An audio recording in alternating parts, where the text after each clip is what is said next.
Bonsoir donc à toutes et à tous. Et oui, comme vous pouvez le voir sur le site Zoom Earth, point très spécial ce soir. Et oui, on se retrouve pour un point ouragan, pour parler de l'ouragan Lee, un ouragan qui s'annonce majeur et qui est actuellement en développement, qui est remarquablement rapide. Donc oui, cet ouragan sera remarquable, hein, on le verra en tout cas dans les prochains jours, de par son développement particulièrement rapide par rapport aux autres ouragans, et aussi le fait que ce soit un ouragan majeur, hein.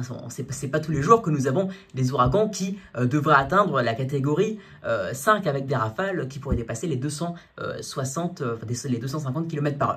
Et aussi les zones concernées qui m'intéressent particulièrement, donc on en reparlera plus tard. Et pourquoi? Parce que ce sont des zones où on parle quand même relativement bien français, en tout cas pour une personne sur 5. C'est pour ça que les Canadiens donc, qui parlent français méritent un point météo aussi, comme les Français, enfin comme les personnes parlant français qui sont en France, hein, donc c'est pour ça que je fais un point météo ce soir, voilà, donc ça m'intéresse pour ces raisons. On en reparle tout de suite donc pour cet ouragan, de cet ouragan Lee. Actuellement en catégorie 2, en tout cas il est passé en catégorie 2 ce jeudi 7 septembre à 14h UTC, donc ça veut dire qu'il est passé en catégorie 2 à 16h, hein, donc pour chez nous UTC plus 2, voilà, ça veut dire 16h.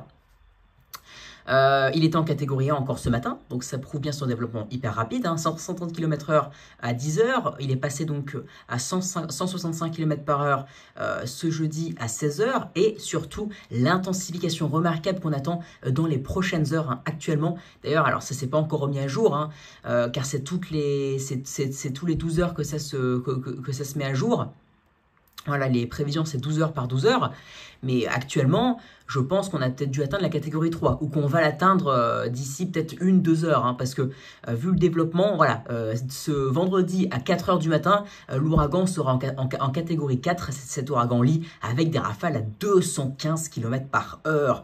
Et encore, regardez son intensification remarquable, car ce vendredi 8 septembre à 16 heures, il sera en catégorie toujours 4, mais avec des rafales de 240 km/h, pour atteindre au final le 9 septembre son pic en catégorie 5, donc d'ici à un jour et demi, hein. Je vous rappelle qu'on est jeudi soir, c'est samedi dans la nuit, donc samedi 9 septembre, catégorie 5 avec des rafales de 260 km/h attendus. Donc c'est des prévisions mais qui vont se confirmer, hein, car l'échéance c'est de maintenant moins de 2 jours, donc ça me semble particulièrement fiable, y compris donc la trajectoire comme on peut voir avec la flèche que je vous montre. Voilà, hop, vendredi à 14 h, samedi 2 h, ah bah non d'ailleurs c'est pas UTC plus 2.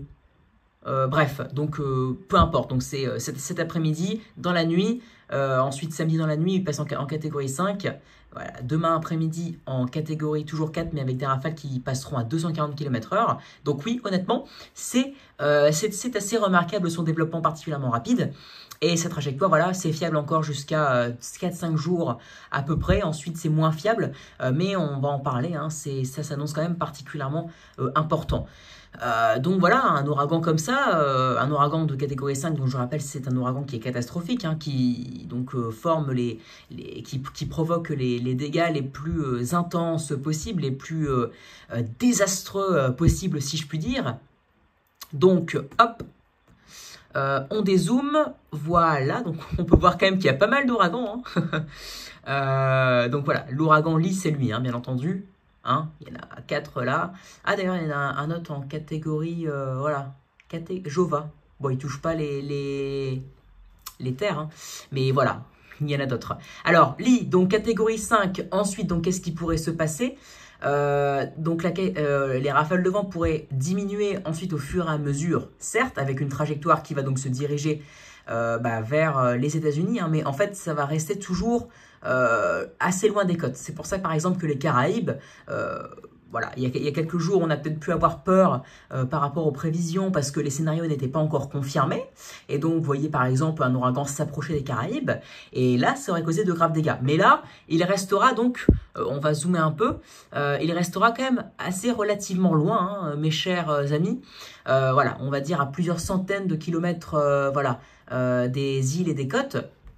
Donc honnêtement, à part causer une forte houle, il n'y aura pas beaucoup de vent. Voilà, si ce n'est peut-être quelques grosses rafales. Allez, honnêtement, ça ne vaut pas plus de 60 km/h. Hein. Vu comment c'est loin, il y a une zone d'incertitude, mais honnêtement, l'échéance, elle n'est pas non plus très très lointaine, hein. On est à une échéance de 5 jours, et tous les modèles quasiment, enfin même tous les modèles, hein, enfin, d'après les modèles qui vont à une échéance lointaine et qui permettent de voir l'ouragan, ont une trajectoire comme celle-ci, ensuite qui remonte en longeant les côtes des USA. Heureusement, parce qu'il y avait un scénario hier sur les modèles qui le voyait s'approcher un peu plus de New York, donc de la côte du nord-est des USA. Et oui, parce que ça va se jouer à 100 km près quand même, on va dire, parce que plus ou moins 100 km, ça fait que New York aurait pu avoir des vagues submersion comme, et des rafales beaucoup plus importantes comme rien du tout, ou alors peut-être une petite houle mais pas forcément grand chose. Donc voilà, alors il va passer donc à côté des Caraïbes à plusieurs centaines de kilomètres. Bon, j'arriverai pas bien à situer la distance entre les Caraïbes et l'ouragan, mais je juge quand même que entre voilà, cette ligne là, voilà, que je montre avec la souris, et les Caraïbes, je pense qu'il y a quand même plusieurs centaines de kilomètres, entre, je dirais, 300 et 500 kilomètres. Donc, à part une forte houle, il n'y aura rien. Les Caraïbes semblent donc sauvés, même si l'échéance, attention, est d'environ 5 jours. Hein. Donc, ça peut encore évoluer, même si les scénarios, ils sont fiables jusqu'à ce que ça atteigne le Canada. Donc je vois pas pourquoi ce serait pas fiable pour les Caraïbes. Je pense sincèrement que la trajectoire est bonne, ça passera comme ça à plusieurs centaines de kilomètres. Donc oui, ne vous inquiétez pas, pour ceux qui sont Caraïbes, il n'y aura normalement pas de problème. Ensuite donc, il pourrait remonter, hein. Donc il va remonter même, hein, comme je vous l'ai dit, c'est pour ça qu'il y avait des scénarios qui étaient un peu dangereux pour New York, hein, parce que New York, des fois, voilà, certaines digues, on va dire, sont à 2 cm d'auteur par rapport au niveau de la mer, donc il suffit de peu pour créer des inondations. Il y a eu aussi un ouragan en 2012, donc je ne sais plus son nom, mais qui avait causé d'atroces inondations. Donc c'est pour ça, quand on voit un ouragan s'approcher de New York, on a de suite peur que ça recommence comme il y a 11 ans. Donc, trajectoire potentielle, on en reparle tout de suite, c'est de ça dont on veut parler. Voilà. Donc l'ouragan pourrait monter au fur et à mesure des jours en longeant les côtes des USA, mais tout en gardant une trajectoire comme celle-ci. Voilà.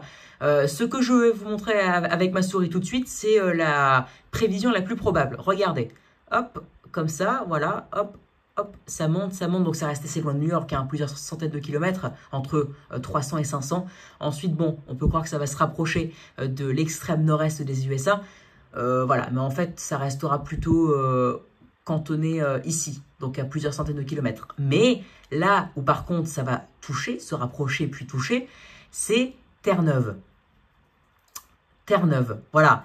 Terre-Neuve et la Nouvelle-Écosse. Donc voilà, Terre-Neuve et la Nouvelle-Écosse, ce sont donc les régions du Canada qui sont les plus à risque.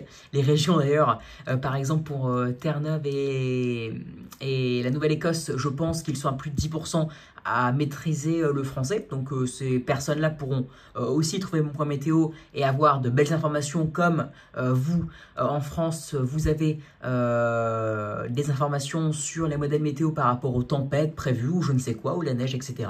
Eux aussi, donc c'est pour ça. Donc, alors, ils pourraient donc toucher la Terre-Neuve puis la Nouvelle-Écosse d'ici 9 jours, donc environ le 16 en journée, voilà. Donc la chronologie, ce serait comme ça, la trajectoire donc longerait les côtes des USA, donc sans toucher les USA, par contre toucher l'extrême est du Canada, donc Terre-Neuve et la Nouvelle-Écosse, qui sont habituellement touchées, hein, voilà, c'est les régions du Canada qui sont les plus touchées, évidemment. Ce sont les régions quand même qui sont les mieux exposées aux ouragans, certes, mais un ouragan qui pourrait être d'une intensité pareille, honnêtement, oui, c'est quand même vraiment rare, et ça s'annonce, ça pourrait complètement décoiffer la Nouvelle-Écosse et surtout Terre-Neuve puis la Nouvelle-Écosse dans un second temps. Enfin, plutôt les deux, parce que il se pourrait que ça passe quand même un tout petit peu trop à l'est par rapport à l'ouest, non, à l'est, pardon, par rapport à Terre-Neuve, limitant les rafales de vent, alors que par contre la Nouvelle-Écosse, là, elle sera particulièrement touchée. Donc voilà pour la trajectoire. L'ouragan, alors la catégorie, elle baisse, comme on l'a vu, elle baisse en catégorie 4, mais d'après ce qu'on voit sur les modèles, mes chers amis, l'intensité, après, elle ne va pas tant baisser que ça. Elle pourrait donc rester, l'ouragan Lee donc, pourrait rester à force de monter, enfin en montant vers le nord, en longeant donc, les côtes des USA, il pourrait rester en catégorie 4. Donc, il pourrait donc toucher, en tout cas, Terre-Neuve, puis la Nouvelle-Écosse en catégorie 3 minimum. Mais moi, en tout cas, personnellement, d'après ce que je vois sur les modèles, et comme beaucoup de monde d'ailleurs, on privilégie plutôt la catégorie 4 que la catégorie 3 ou la catégorie 5, parce qu'on ne voit pas vraiment d'intensification, mais on ne voit pas, hélas, d'apaisement, si je puis dire, de cet ouragan, car il resterait donc particulièrement, le creusement resterait particulièrement important. C'est pour ça qu'on va devoir donc surveiller cette situation.